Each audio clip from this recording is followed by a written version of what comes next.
Kerala, modernity और nature के बीच एक परफेक्ट बैलेंस, जहाँ सड़कें हरियाली को चीरती हैं मगर काटती नहीं, जहाँ मशीनों के शोर में चिड़ियों की आवाज़ दबती नहीं, मरती नहीं।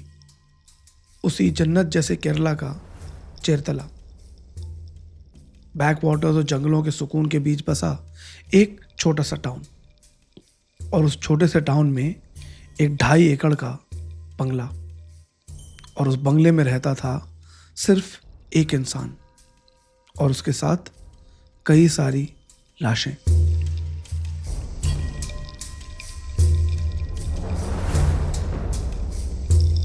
लाशें जो दुनिया से गायब हो गईं, लाशें जिनकी कहानी सामने आने में 19 साल लगे। ഇവിടെ ഇത്ര ഇതാണെന്ന് നമുക്കറിയാം. എന്ത് പറ്റിയതിനെന്നാണെന്ന് എത്ര പൂർവനാണെന്ന് മനസ്സിലായിട്ടില്ല. അമ്മാവാന്നും പറഞ്ഞ് ഒരുപാട് ആൾക്കാർ വരാറുണ്ടായിരുന്നു. और जब कहानी सामने आई तो उसने पूरे देश को दहला के रख दिया। Welcome to India's crazy stories. I am Jain Anwar and this is the story of CM Sebastian, the story of the graveyard bungalow of Kerala.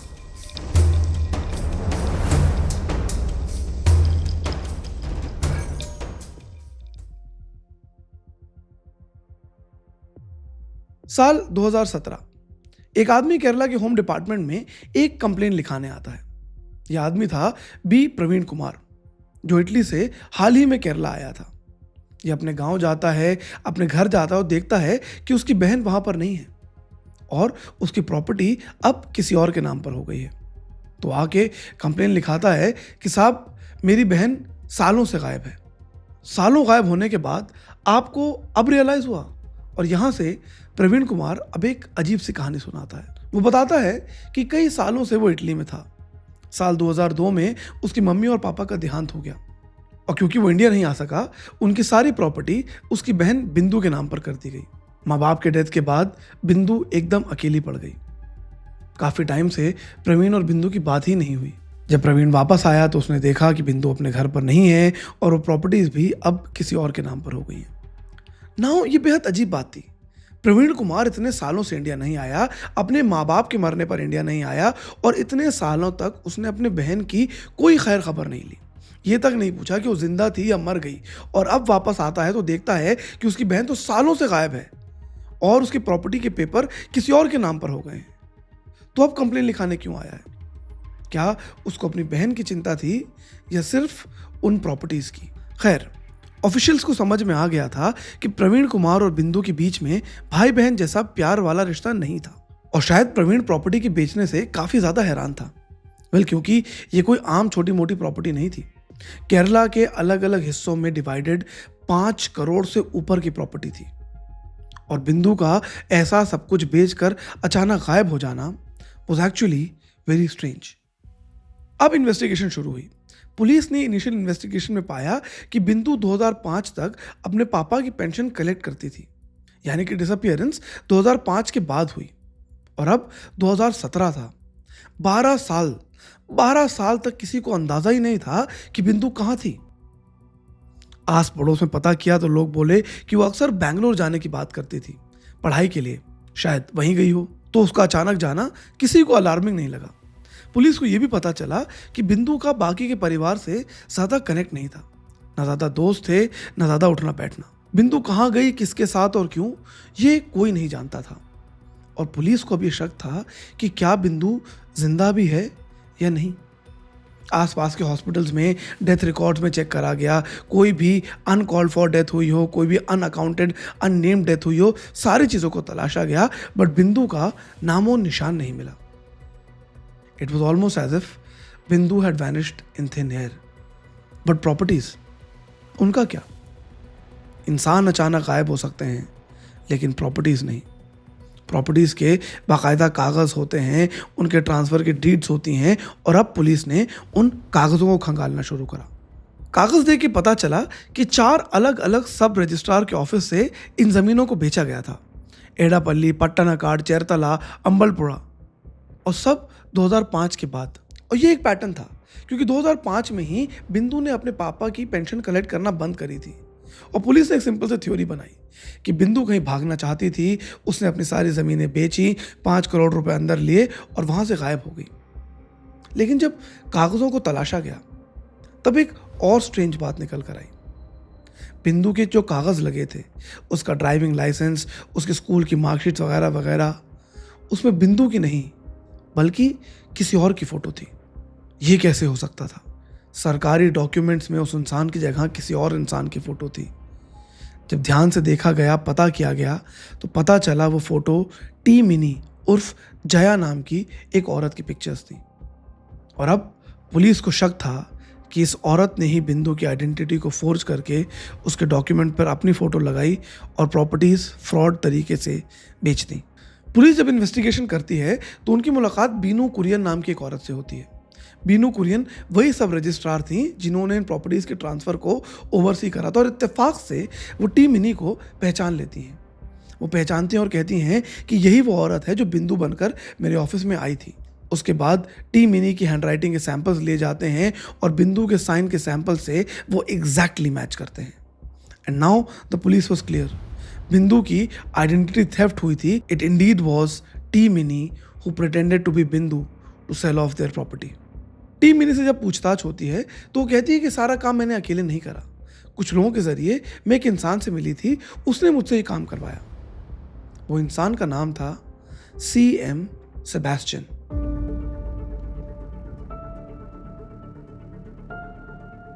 CM Sebastian चेरतला के पल्लीपुरम में रहा करता था। उसे लोग प्यार से अम्मावन यानी मामा कह के बुलाते थे। ये करीब 55-60 साल का आदमी था जो वहाँ पर अकेले रहा करता था। उसकी बीवी कहीं और रहा करती थी और ये दोनों हस्बैंड वाइफ एक दूसरे से अलग क्यों रहते थे ये कोई नहीं जानता था।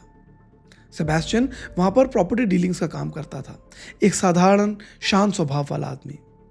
अम्मावन ऐसा कोई फ्रॉड कर सकता है ये कोई सोच भी नहीं सकता था। पुलिस ने उन्हें पूछताछ के लिए बुलाया, बिंदु के डिसअपीयरेंस के बारे में सवाल पूछे और सेबेस्टियन ने कहा कि बिंदु उनसे प्रॉपर्टी के सिलसिले में मिलने आई थी, लेकिन उसके बाद से वो कहाँ गई उसे कुछ नहीं पता। जब प्रॉपर्टी के ट्रांसफर के बारे में पूछा गया, टी मिनी के दिए हुए बयानों के बारे में पूछा गया, तब वो टेढ़े मेढ़े इधर उधर के जवाब देने लगा।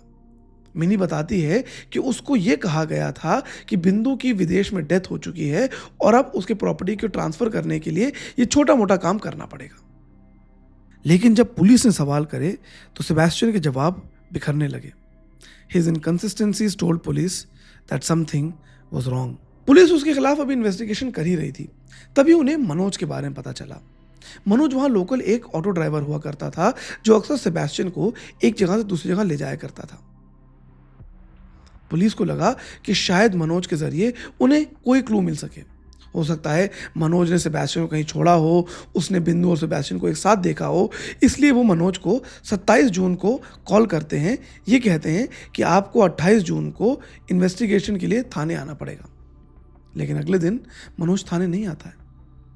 जब पुलिस उससे पूछने के लिए उसके घर पहुंचती है तो देखती है कि मनोज मर चुका है। ये सुसाइड था या मर्डर या नेचुरल डेथ, ये कोई नहीं जानता।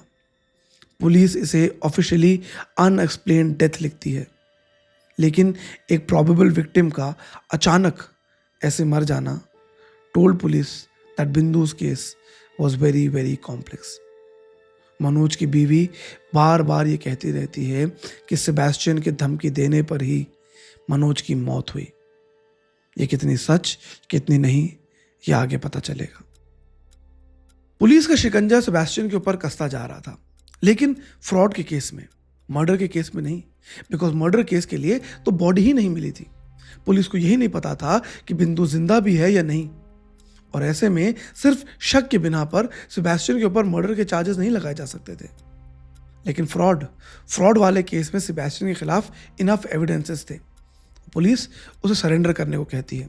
सेबेस्टियन एंटिसिपेटरी बेल अप्लाई कर लेता है। 5 जुलाई को उसकी बेल रिजेक्ट हो जाती है और 8 जुलाई को सेबेस्टियन एक कोर्ट आता है, काले पैंट और सफ़ेद शर्ट पहन के, बिल्कुल वकील की वेशभूषा में। लेकिन तभी कुछ पुलिस वाले उसे पहचान लेते हैं और उसे अरेस्ट कर लेते हैं। अरेस्ट होने के बाद वो कहता है कि मैं तो सरेंडर करने आया था। But either way Sebastian was finally arrested, murder के चार्जेस नहीं, फ्रॉड के चार्जेस पर।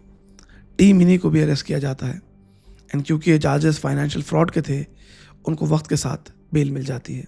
लेकिन किसी को ये नहीं पता चलता कि बिंदु कहाँ गई। बिंदु के प्रॉपर्टी के फ्रॉड का केस तो खुलता जा रहा था, लेकिन उसकी डिसअपियरेंस का केस और गहरा होता जा रहा था।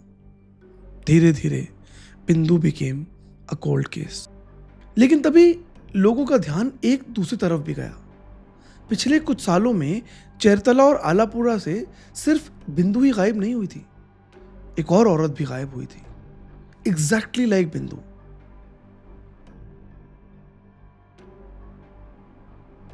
A lady vanishing without a trace. साल 2012, 56 साल की आयशा अचानक एक दिन अपने घर से गायब हो जाती हैं। आयशा चेरतला में ही रहा करती थी और लोकल पंचायत कमेटी में काम किया करती थी। हाल ही में रिटायर हुई थी और उनके हस्बैंड की डेथ काफ़ी साल पहले हो चुकी थी, लिहाजा वो वहाँ अकेली ही रहा करती थी। पिछले कुछ सालों में काम करके उन्होंने अपने लिए कुछ ज़मीन, कुछ जायदाद, कुछ गहने बनाए थे ताकि रिटायरमेंट के बाद उन्हें किसी पर डिपेंडेंट ना रहना पड़े। 13 मई 2012 को वो अपने घर से निकलती हैं रिलेटिव्स को ये बोलकर कि वो पास में बैंक जा रहे हैं कुछ काम और कागज़ निपटाने के लिए। अपने साथ कुछ नगद और सोना लेकर भी जाती हैं, लेकिन शाम तक वापस ही नहीं आती। पहले रिलेटिव्स ने सोचा कि शायद आयशा किसी दोस्त के यहाँ रुक गई होंगी, लेकिन जब रात तक वो घर नहीं आई और कॉल्स का कोई जवाब नहीं आया, तब लोग परेशान होने लगे। ये साल 2012 था। पुलिस के पास टेक्नोलॉजी लिमिटेड थी और क्योंकि उनके पास फ़ोन ट्रैकिंग जैसी टेक्नोलॉजी नहीं थी, वो ट्रेस ही नहीं कर पाए कि आयशा उस रात कहाँ थी। जब बाद में इन्वेस्टिगेशन हुई तो आयशा की एक दोस्त रोज़म्मा ने कुछ बताया। उसने बताया कि आयशा कुछ ज़मीन खरीदने के चक्कर में किसी सेबेस्टियन से मिला करती थी, लेकिन जब 2012 में पुलिस ने सेबेस्टियन से बात करी तो सेबेस्टियन मानता है कि हाँ, आयशा मेरे घर आई थी कुछ प्रॉपर्टी के कागजात के लिए, लेकिन उसके बाद कहाँ चली गई मुझे नहीं पता। Ayesha was never seen again ever। 2005 में बिंदु और 2012 में आयशा, इन दोनों के डिसअपियरेंसेस में दो चीज़ें कॉमन थी। पहला, इनका सोशल सर्कल बहुत छोटा हुआ करता था, इनके आसपास कोई इमीडिएट फैमिली नहीं थी। और दूसरा, इन दोनों केसेस में सेबेस्टियन का नाम शामिल था। लेकिन आयशा की डिसअपियरेंस 2012 में हुई और बिंदु के डिसअपियरेंस के बारे में पुलिस को 2018 में पता चला। There was no way that police could link both these cases together. और अगर अब करते भी तो 2012 के एविडेंसेस, रिकॉर्ड्स, विटनेसेस कुछ भी यूजफुल नहीं था। आयशा और बिंदु के डिसअपियरेंस में एक पैटर्न के अलावा पुलिस को कुछ भी नहीं मिलता। लेकिन फिर अक्टूबर 2020 में चेरतला में एक और गुमशुदगी की रिपोर्ट दर्ज कराई जाती है। 43 ईयर ओल्ड सिंधु, एक सिंगल मदर, 19 अक्टूबर 2020 को अपनी बेटी की एंगेजमेंट से सिर्फ एक दिन पहले कुछ गहने और कैश लेकर घर से निकलती हैं और वापस नहीं आती। अपनी बेटी की एंगेजमेंट से एक दिन पहले वो पैसे और गहने लेकर अचानक कहाँ गायब हुई। पुलिस ने पता करा, आसपास के लोगों से देखा और कुछ भी कॉन्क्रीट नहीं मिला। हाँ, बस इतना ज़रूर मालूम पड़ा कि कुछ दिनों से वो अपनी बेटी के लिए एक ज़मीन खरीदना चाहती थी ताकि उसको शादी और एंगेजमेंट पर गिफ्ट कर सकें। और क्या ये भी इत्तेफाक था कि तीनों बार कहीं ना कहीं लैंड का कोई मामला इन्वॉल्व था। क्या ये केस भी सेबेस्टियन की तरफ इशारा कर रहा था। 3 अलग अलग टाइम पीरियड्स में 3 अलग अलग औरतें गायब हुई और तीनों के तार कहीं ना कहीं सेबेस्टियन से जुड़ रहे थे। ये महज इत्तेफाक नहीं हो सकता था। This was a pattern. But इसके अलावा पुलिस को ना कोई गवाह मिले, ना कोई सबूत, ना कोई लाश और ना कोई कंप्लेन। बिंदु, आयशा, सिंधु, ये जीते जाते लोग बस एक रिपोर्ट में नाम बनकर रह गए।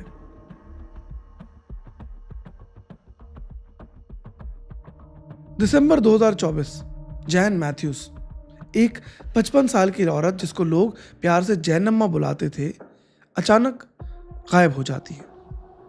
4th lady to go missing. 23 दिसंबर 2024 को जैनम्मा अपने घर से निकली और रात में वापस ही नहीं आई। जैनम्मा भी अकेली रहती थी, उनके परिवार वाले काम की वजह से कहीं और रहा करते थे। जैनम्मा वैसे आम तौर पर मेडिटेशन सेंटर जाया करती थी, जब वो घर से गायब हुई सबको लगा कि मेडिटेशन सेंटर गई होंगी, लेकिन जब वहाँ से कोई जवाब नहीं आया तो लोग घबराए। नाउ टेक्निकली जैनम्मा का गायब होना बाकी औरतों के गायब होने जैसा ही था। इनफैक्ट बिल्कुल एग्जैक्ट वैसे ही। अचानक एक अकेली रहने वाली औरत घर से निकली और रात में वापस ही नहीं आई।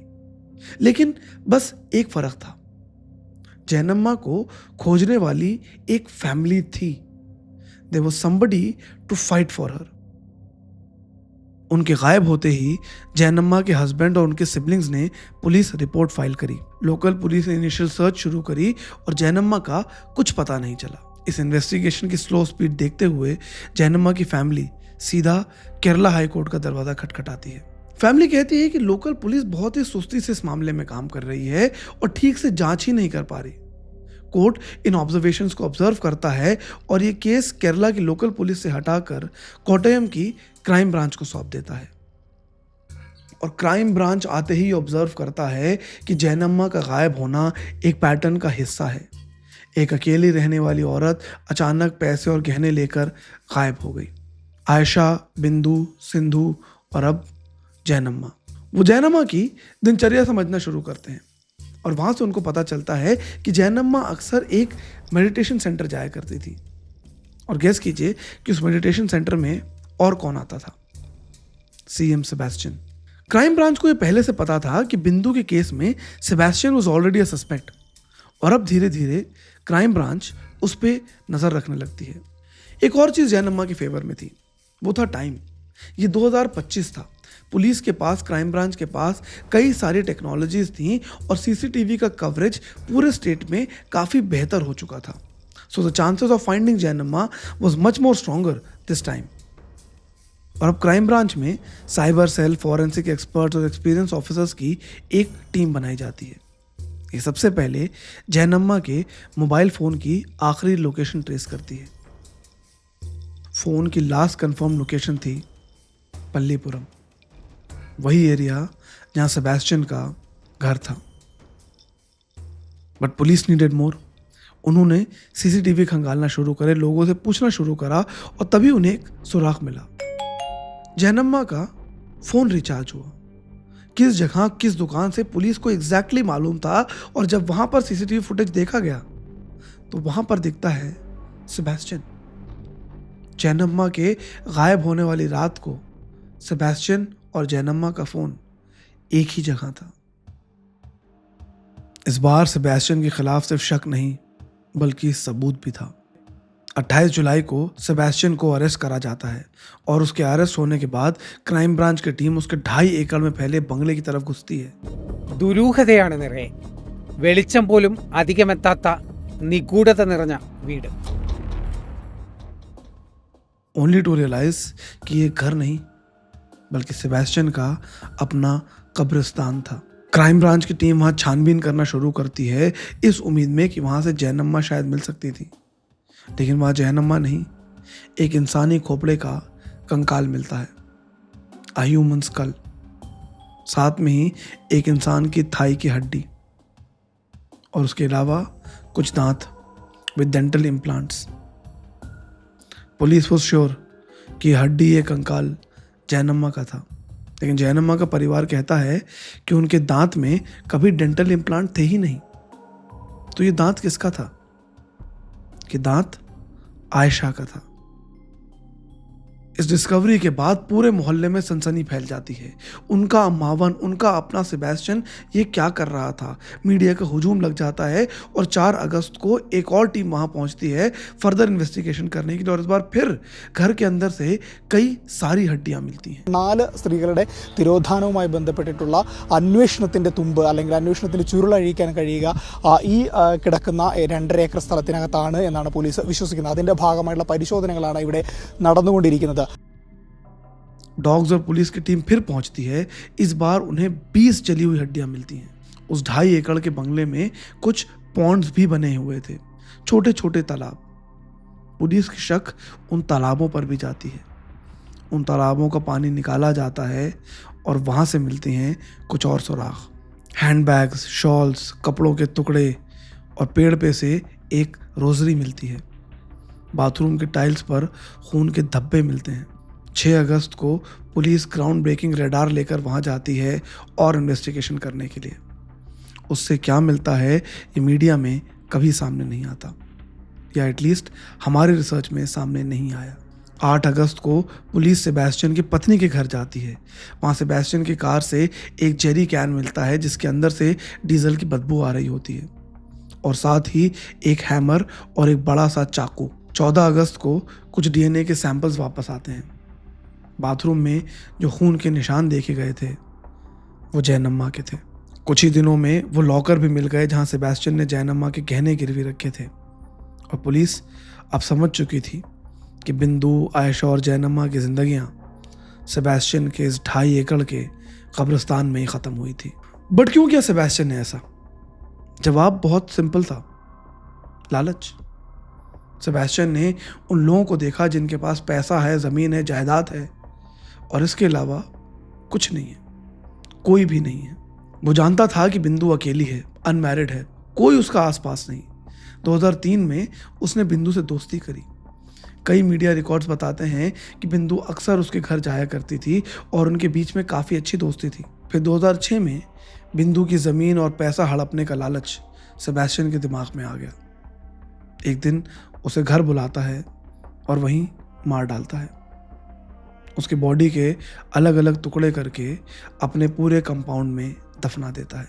जब उसे लगता है कि फ्लैश अब गल चुका होगा, तब हड्डियों को वापस बाहर निकालता है और उनमें आग लगा देता है। जैनम्मा से उसकी दोस्ती उसी मेडिटेशन सेंटर में हुई थी। 23 दिसंबर को जैनम्मा निकली तो मेडिटेशन सेंटर के लिए थी, लेकिन पहुंचे थी सेबेस्टियन के घर। सेबेस्टियन उन्हें भी मारता है, उनके बॉडी के छोटे छोटे हिस्से करके उनमें आग लगा देता है। उनके जिस्म से जितना सोना मिलता है उन्हें जाके गिरवी रख देता है। आयशा के साथ उसने क्या किया ये कोई नहीं जानता। मीडिया में कुछ रिपोर्ट सिर्फ बिंदु और जैनम्मा की कन्फेशंस के बारे में ही है, लेकिन उसके घर से आयशा का दांत मिलना possibly hints that he was involved there as well. Sindhu के केस में क्या हुआ ये कभी किसी को पता नहीं चला। सेबेस्टियन फिलहाल केरला की एक जेल में ट्रायल का इंतजार कर रहा है, और उसका घर, वो घर अब पूरी तरह से उखड़ चुका है, बिखर चुका है, लेकिन उसके अंदर दबी लाशें, उनकी कहानियां अब भी इंतजार कर रही हैं। हम क्राइम की कहानियां सुनते हैं, ट्रू क्राइम के पॉडकास्ट देखते हैं, मैं उन कहानियों को सुनाता हूं। हमेशा हम एक विलन को खोजते हैं, एक क्रिमिनल माइंडसेट के आदमी को, लेकिन क्या हम सोच सकते हैं कि अम्मावन जैसा आदमी कोई क्रिमिनल हो सकता है? एक आदमी जिस पे हम ट्रस्ट करते हैं, जिससे हमारी दोस्ती है, वो भी ऐसे क्राइम कर सकता है? जैसे जैसे मैं इन क्राइम्स को पढ़ता हूँ, इनकी कहानियाँ सुनाता हूँ, मुझे यकीन होने लगा है कि इस दुनिया में इंसान से ज़्यादा खतरनाक शायद कोई जानवर नहीं। आई होप ये वीडियो आपको अच्छी लगी हो। If you did then like this video, comment करके मुझे अपने ओपिनियन बताइए, मेरे बाकी के वीडियोस देखिए, and if you then think I am worthy of subscription then do subscribe to my channel. जय हिंद।